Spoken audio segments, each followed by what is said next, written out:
Let's discuss this now with GP Dr. Una Coles and Dia Chakravarty from the TaxPayers Alliance. It's just bribery, isn't it, Una?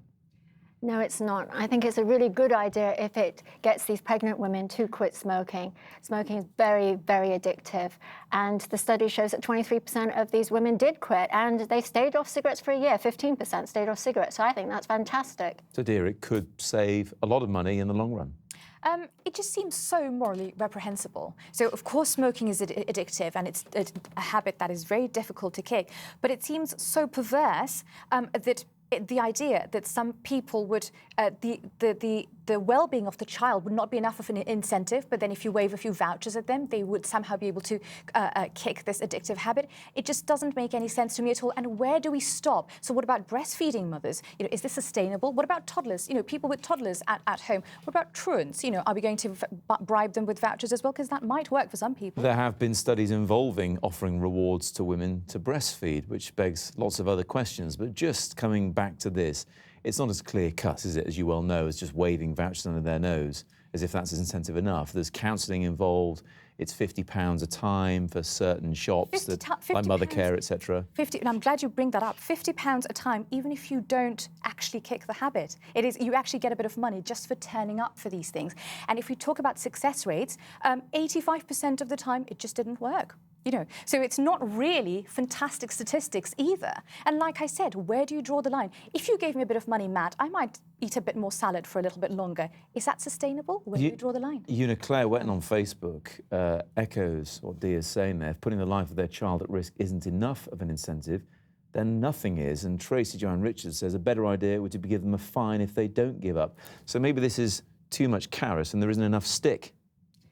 Well, I think we have to put it in the context that the NHS is in crisis, and this is costing the NHS £87.5 million that could be spent on cancer treatments, on other treatments.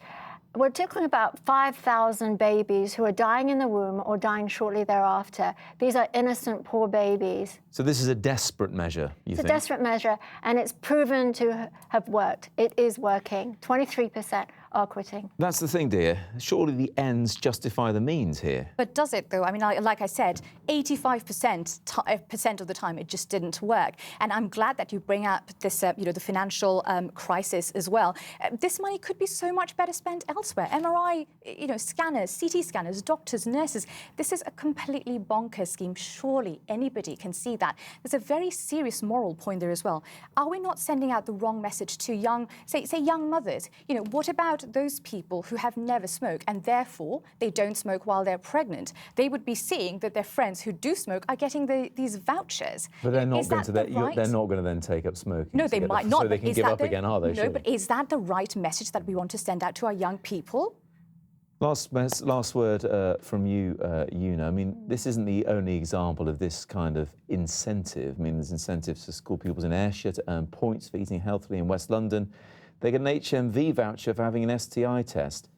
Do you think it is a bit immoral to do this, or do you think that it really justifies the needs if it works? It's immoral if we give people cash. We're giving shopping vouchers, and the NHS can go into partnership with department stores and supermarkets so they can purchase discounted vouchers. I think, as you said, the ends justify the means. When we're talking about human lives, we're talking about babies, we're talking about the risks to children when they grow up in a household where parents smoke and they develop asthma. We're talking about cot death. I mean, these are horrendous things that happen when mothers smoke.